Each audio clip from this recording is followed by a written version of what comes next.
There was a narrative, right or wrong, in 2016 that data lost. There was a massive emphasis in the run-up to the election on data, and one campaign had an advantage with data, and then that candidate lost. And so data loss, is this a correct perception of data, or what's a better narrative, a better way to think about data and the election?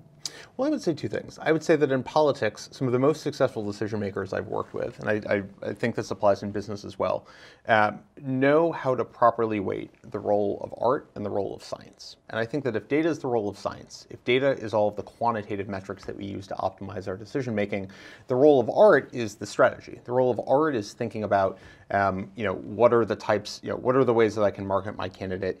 What are the specific strengths and weaknesses that my candidate has? And I think that it's the real blend and the real synthesis of the two that determines campaign success.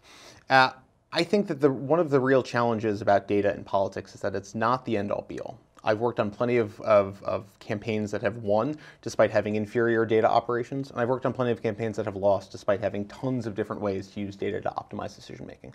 Business works the exact same way. There are lots of companies that I buy products from each and every day that don't have a data operation worth a grain of salt, and there are plenty of companies that invest hundreds of millions of dollars in analytics, in marketing, in all sorts of research that I would never buy products from in my entire life.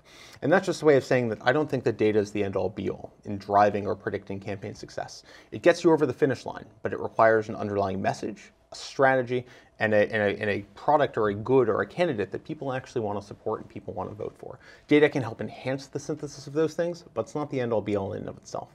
Was it a contributing factor to 2016? There were lots of contributing factors, just like the way that polls inform decision making, the way that message research informs decision making. They all play a part. But I don't agree with the principle that it was the only necessarily driving factor.